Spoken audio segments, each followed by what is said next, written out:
influenced. The negative, there was not any evidence that test method A and test method B will give equivalent results. Surely the research report will deal with this, but this information was not available now.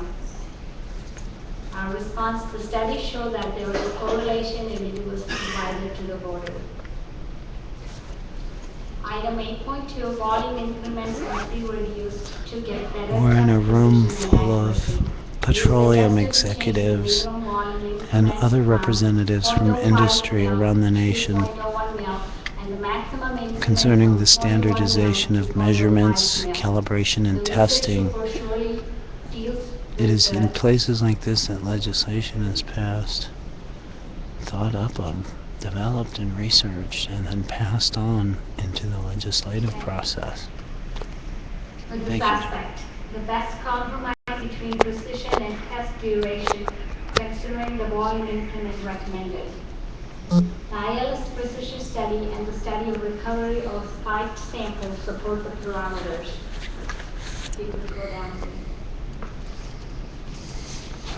Shown below is the titration curve of a representative 10 ppm acidity sample, which clearly shows there are an adequate number of data points using the method parameters. Item 9.4. Shelf life of KHP solution was not defined. Surely there is a best compromise between test accuracy and precision when using a KHP solution prepared at each acidity measurement or KHP solution prepared and stored versus test duration. KHP solution being prepared at each acidity measurement will give a better precision, although it increases test duration and cost. It was discussed with Nicole Bell leading to editorially added note on the shelf life. Test reproducibility was not established. The method was balloted with repeatability and reproducibility studies will be performed in a future ILS. The repeatability study was conducted under the guidance of the ASTM statistician. And the subcommittee found this negative, non-persuasive. Found this negative, non-persuasive. The vote was 15, 1, and 5. Make a motion. I would like to make a motion that we should support the subcommittee 6 action. We have a motion and a second to accept the actions of Subcommittee 6 and find this negative non-persuasive. Is there discussion? Just a quick question. That sentence is written like it's one other sentence. I'm not clear. The balloting goes to repeatability number and later you're going to do reproducibility? Yeah. You may want to reword that because it looks like it's balloted with repeatability and reproducibility, and then the rest of the sentence doesn't seem to agree. Put a semicolon there. Yeah, repeatability. yeah, Okay. that's all. Just grammar.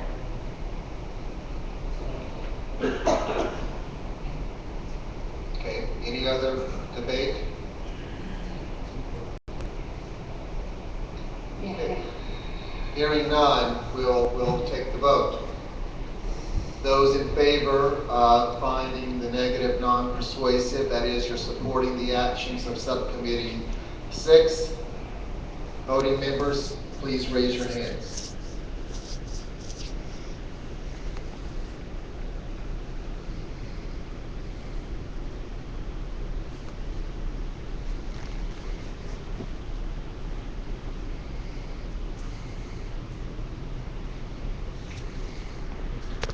Okay, proxies in favor, raise your hand.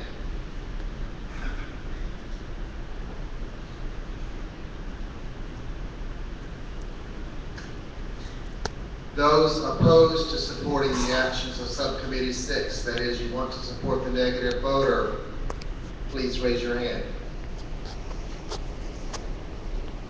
Proxies opposed. Abstentions.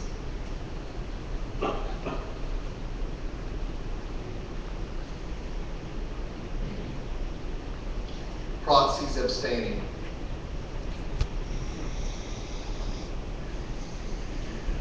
Mr. Secretary, would you read the results, please? Committee votes 49 in favor, 0 against, 10 abstaining. Motion to uphold the action of the subcommittee passes. Thank you.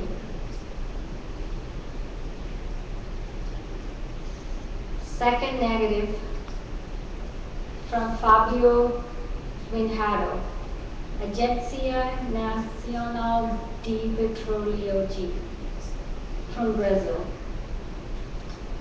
We tried to contact him and we were unsuccessful.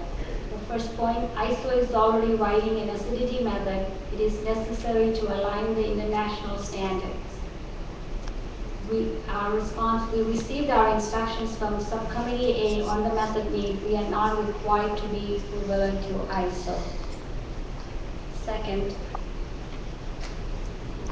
ethanol is a good absorber of carbon dioxide and naturally contains an amount of it acquired during transportation or sample production. Bubbling nitrogen during test methods suppress existing carbon dioxide in the sample and mislead readings. Engines suffer with the acidity provided by fuel ethanol contaminated with carbon dioxide, so that this contaminant shall be read as a component of the ethanol acidity. Therefore, bubbling nitrogen is not a good procedure in this case. Our response, Subcommittee A is the one that sets fuel specs, and they requested the method to be developed with the exclusion of CO2 for the measurement of acidity.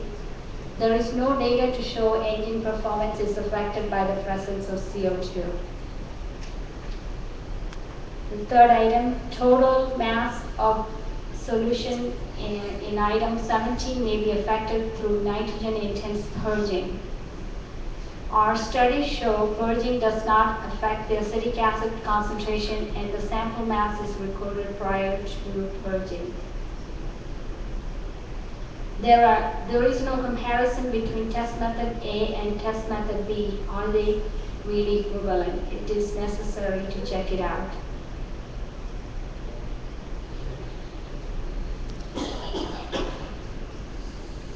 The studies show that there is a correlation, and it was provided to the board. I make a motion to have for D to uphold subcommittee action to make about the negative non-persuasive.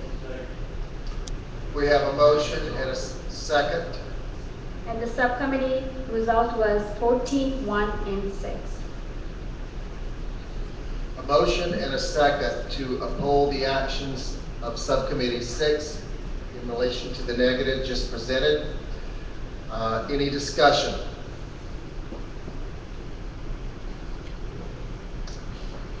Hearing none.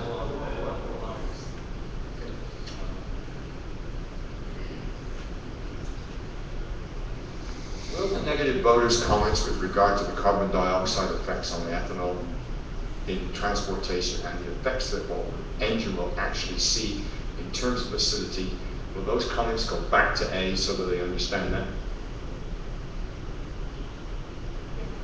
When is this? I'm assuming you take that into consideration in A. Right. Yes, we will, when we will take it and we'll bring it to you. I'll forward it to you. Yes. Okay, any further debate?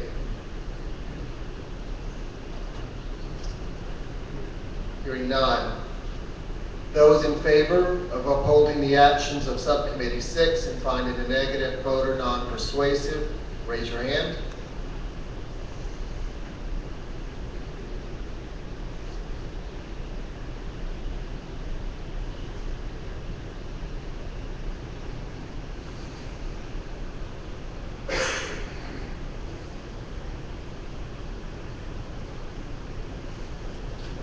Okay, proxies in support of Subcommittee 6, raise your hand.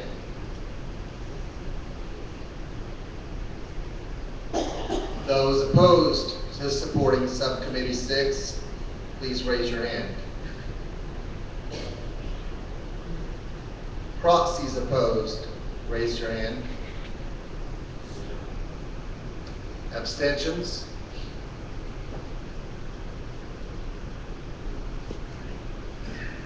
And proxy abstentions.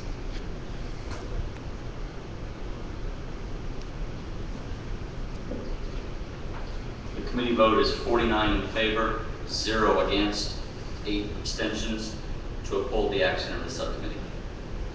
Thank you.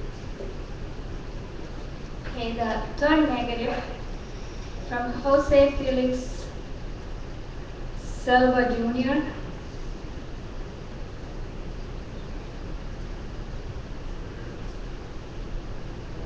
Okay. JFS Accessoria Agro-Industrial from Brazil. And again, we tried to contact him. We were unsuccessful initially.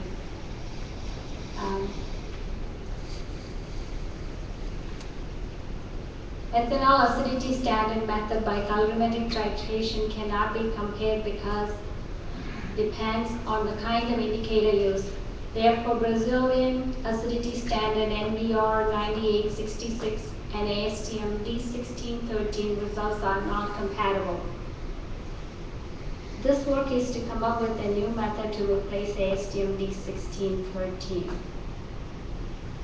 The second point, in order to contribute to the international harmonization of this measurement, Brazil proposed an ISO working group to study and develop a potentiometric method for ethanol acidity. This work group was approved by many countries, including USA, the ANSI, as ISO TC28 SC7 work group 4 for liquid biofuels, and Brazil sent already to the experts a first draft for discussion. Ethanol determination of total acidity by potentiometric titration. Consequently, if we have a different method developed by ASTM, it will be very difficult to have an international standard with compatible results. Therefore, it is very important that ASTM postpones the approval of the standard and discusses the subject with the mentioned work group to produce a uniform international standard. So our response is that the subcommittee only learned of the ISO method initiative with the receipt of this negative ballot and had completed our studies as required by subcommittee A. Notwithstanding Brazilian ISO TC28 SC7 work group 4 experts would like to present the following comments. Bubbling nitrogen to reduce CO2 absorbed in ethanol. It is known that ethanol is a good absorber of CO2 since it naturally contains an amount of this gas acquired during transportation or sample production.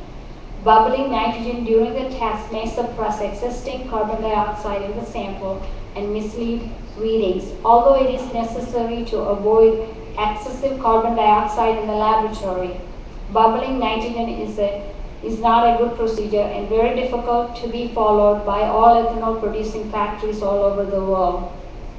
In the item rationale for ballot, it's written with the method D1613, there is no consideration for dissolved carbon dioxide in samples, which is considered a contaminant. Carbon dioxide is absorbed into ethanol from ambient or inert conditions, forming acidic species that are titrated and reported as acetic acid.